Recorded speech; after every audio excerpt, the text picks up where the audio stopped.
7th எபிசோடுக்குள்ள போயிடலாம். Team 7 டாஸ்னாவை கூட்டிட்டு போட்ல போறாங்க. மேகமூட்டம் வழியில மறைச்சு போகுது. கக்காஷி டாஸ்னாட்ட கேட்க எதுக்கு உன்ன ஷினோபி அட்டாக் பண்றாங்கன்னு. டாஸ்னா சொல்றான், கேட்டோன்னு ஒரு பணக்காரன் இருக்கான், எங்க ஊரை கைப்பற்றிட்டான், அவன் வழியில நிக்கிறவங்கள கொன்றுவான்னு. எங்க ஊர் பிரிட்ஜை உடச்சிட்டான், இனிமேல் நாங்க எந்த ஊருக்கும் போக முடியாது, நான் ஒரு பிரிட்ஜ் கட்டுறவன், அதான் என்ன கொல்ல ஆள் அனுப்புறான். போட்டுக்காரன் அவங்கள சேஃபா இறக்கி விடுறான். இறக்கி விட்டுட்டு போட்டுக்காரன் கிளம்பிடுறான். டாஸ்னா சொல்றான், என்ன பாதுகாத்து கூட்டிட்டு போங்கன்னு. கக்காஷி யாராச்சும் வராங்களான்னு தேடிட்டு வரான். நருட்டோ சீனை போட்டுறான், எல்லாம் தெரிஞ்ச மாதிரி பண்றான். ஆனா உண்மையில யாரோ ஃபாலோ பண்றாங்கன்னு கக்காஷி கண்டுபிடிக்கிறான். சாபுசா ஒளிஞ்சிருந்து பார்க்க இவன் கக்காச்சி இதை காப்பி நிஞ்சான்னு சொல்லிட்டு வாழை வீசுறான். தப்பிக்கிறாங்க. சாபுசா வாரான். கக்காச்சி யாருன்னு கண்டுபிடிக்கான். சாபுசா தான் மோமோச்சி ரோகு நிஞ்சா இந்த ஹிடன் மிஸ்ட்னு சொல்றான். ரோகுனா துரோகம் பண்றவங்க. நருட்டோ அடிக்க போறான். கக்காச்சி தடுக்கிறான். நீ போகாத, அவன் வேற லெவல் ஃபைட்டர்னு. கக்காச்சி உடனே அவனோட ஷரிங்கன் ஐய ஓபன் பண்றான். சாபுசா சொல்றான், சண்டை அவ்வளவா ஈஸியா இருக்க போறதுன்னு. நருட்டோ ஷரிங்கன்னா என்னன்னு கேட்கறான். சாஸ்கி சொல்றான், அது ஒரு கிளானோட பவர், அதை யூஸ் பண்ணா நிஞ்சுட்சு அண்ட் கெஞ்சுட்சு மாசா யூஸ் பண்ணலான்னு. சாபுசா இடம் ஃபுல்லா மிஸ்டா நிரப்புறான். சாபுசா சொல்றான், கக்காச்சி இதை காப்பி நிஞ்சாக்க 1000 ஜுட்சு தெரியும்னு. அவன் வேற லெவல் லீக்ல இருக்கான்னு.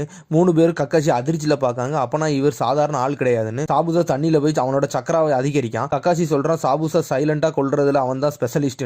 அவங்க டாஸ்னாவை ப்ரொடெக்ட் பண்றாங்க. சாபுசா ஒளிஞ்சிருந்து மிரட்டுறான். கக்காசியும் சக்கராவை ஏத்துறான். சாஸ்கி பயந்துட்டான். சாபுசா எல்லாத்துக்கும் நடுவுல போய் நிக்கான். கக்காசி ஷரிங்கனை யூஸ் பண்ணி சாபுசாவை குனாய் நைஃபால குத்திட்டான்.